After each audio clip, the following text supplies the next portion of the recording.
Bismillah ar-Rahman ar-Rahim. We'd like to welcome everyone who's joined us for today's webinar, Is Islamic Finance Delivering?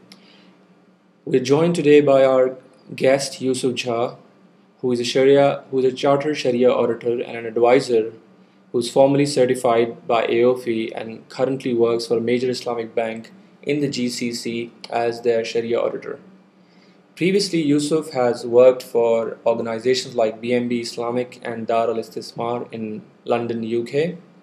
He has also worked as a corporate trainer, and Yusuf has received formal training in Islamic wills, inheritance tax, and investment planning in the UK. Yusuf also happens to be a qualified UK chartered independent financial advisor. And without any further ado, I will pass the mic on to Yusuf, who will now begin the presentation, inshallah.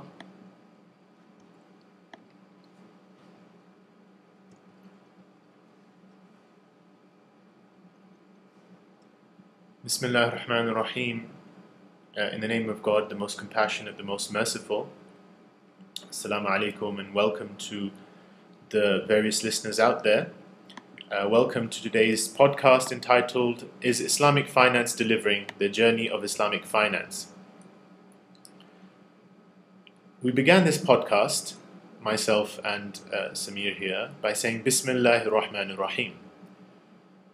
Muslims generally believe that anything worth beginning or doing should be done in the name of God. Far from being a formulaic statement, the utterance of the Bismillah or the Basmallah phrase seeks to join between the aspect of intention and direction. The idea being that anything we do should be worthy in the sight of God.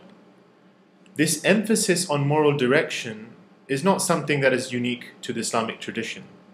It's something that is a part of every single moral tradition. And the Quran, the book of the Muslims, continually asks its reader, فَأَيْنَ تَذْهَبُونَ? The perennial question, so where then are you headed? I was recently witness to a meeting between many of the leading Islamic finance scholars. They were discussing a particular Islamic finance product. The product itself sought to copy the effects of a conventional financial derivative. Upon looking at the product structure, one of the scholars, considered by many as the leading mufti of the Islamic finance industry, went on to say, إِلَى مَتَى وَإِلَى أَيْنَ? For how long will we continue in this direction? And where are we headed? He also went on to say that the Islamic finance industry has become a complete imitation of its conventional counterpart, and that radical steps need to be taken to address this. There was a lot of discussion in this meeting. However, the meeting ended as many such meetings do. There was much passion, there was much debate, but the product was finally approved through a majority vote. And the general public will never know about the debate that took place. However, as the meeting ended, I reflected on the discourse amongst the scholars and asked myself, the question of direction is an essential question in Islam. And has that question really been asked with regards to Islamic finance? Has that question come to the fore? Has that question been adequately answered by our thought leadership, our scholars? Have they engaged the public with regards to the direction of this industry? The conclusion I reached was, unfortunately, that it hasn't been, and there isn't much information out there. And that is what this presentation seeks to redress. We don't propose to provide the answers or the definitive solution. Like yourselves, we're engaging with this industry.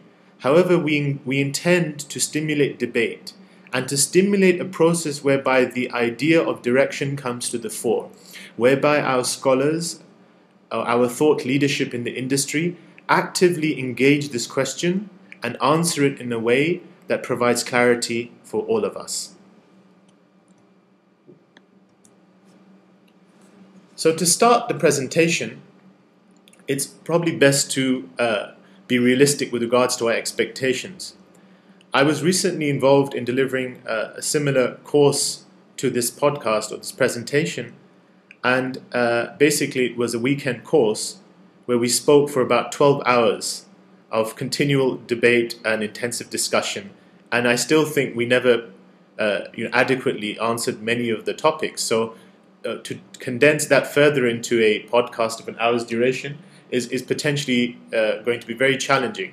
And so the intention for this presentation is to provide a basic overview, a basic outline, and within that to provide pointers whereby the listeners can of their own accord take this research further and can engage with it. So the basic outline is, and adopting the premise that the best presentations involve telling the listeners what's going to be said, going on to say it, and then repeating it at the end. So here is what we're hoping to obtain from this presentation. Our contention is that the financial system of the world that we see today arose out of a certain soil. And that soil can be predated back to the 16th century in what was known as the Enlightenment movement of what was primarily happening in Western Europe. There were two major pillars to this soil.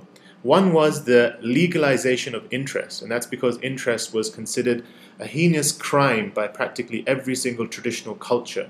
And the second was the divorcing of ethics from economics, and that was a part of a wider project which sought to remove the premise of religion or any other, what was considered superstitious or normative principles from society, and to involve in positive thinking, i.e. rational, clearly proof-based thinking. And so as such, economics, though it was a social science, was increasingly divorced from ethics and moral maxims, because that was considered not very rational. This went on to produce, through various iterations, the financial system of the world we see today, and we'll discuss that.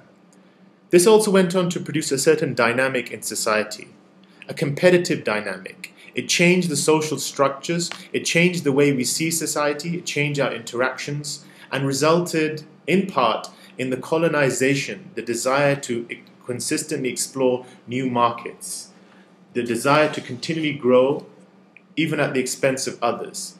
As part of this colonization, and this change was very technically successful, the Western nations went on to colonize much of the world, and between the various centuries, much of the Muslim world was colonized.